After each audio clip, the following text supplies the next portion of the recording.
Hadisə ilə bağlı əraziyə 18 təcili tibbi yardım briqadası cəlb olunub. Təcili tibbi yardım briqadası tərəfindən 15 nəfərə ilkin tibbi xidmət göstərilib və tüstü zəhərlənməsi diaqnozu ilə kliniki tibbi mərkəzə yerləşdirilib. Daha sonra isə 5 nəfər özü müraciət etməklə kliniki tibbi mərkəzə yerləşdirilib. 3 nəfər isə həkimə qədər ölüm faktı qeydə alınıb. Yanğın nəticəsində ölənlərin kimliyi məlum olub. Onlar 2018-ci il təvəllüdlü Qəmbərli Arzu Əli qızı, 1983-cü il təvəllüdlü Məmmədov Samir Kamaloğlu və 1977-ci il təvəllüdlü Ümbətova Könül Vəlibəy qızıdır.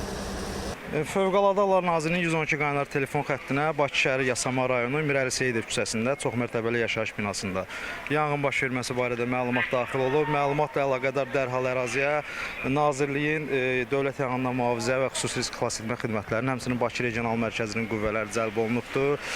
Çoxmərtəbəli yaşayış binasının şaxtasında kommunikasiya xətlərində baş vermiş yanğın hal-hazırda məhdudlaşdırılıb. Nazirliyin qüvvələri tərəfindən görülmüş təcili və təxirəsalınmaz tədbirlər nəticəsində bina sakinləri təxliyə edilib. Hazırda yanğının tam söndürülməsi istiqamətində tədbirlər davam etdirilir. Birinci mərtəbəyə düşdüm. Elektrik şotçik olan yerdən alov çıxırdı. Başladıq birbaşa təxliyə edə bildiyimizi eləməyə. 1-ə 2 olsa, ondan sonra artıq nəfəs almaq mümkün deyildi. Zəng eləmişdik, gözlədik fəyənə gəlsin. Çox gürültü şəklində yanğın görməmişik, amma çox böyük bir tüstü kütləsinin binanın müxtəlif yerdən çıxdığını gördük. Yəni artıq Fövqəladə Hallar Nazirliyi işçiləri gələnə qədər, təcili tibbi yardım gələnə qədər aşağı mərtəbədən çox az adam çıxmışdı. Çünki tüstü artıq çox sürətlə bürümüşdü binanı.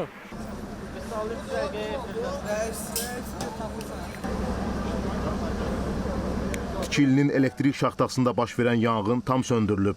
3 nəfərin ölümü ilə nəticələnən yanğın hadisəsinə dair cinayət işi başlanıb.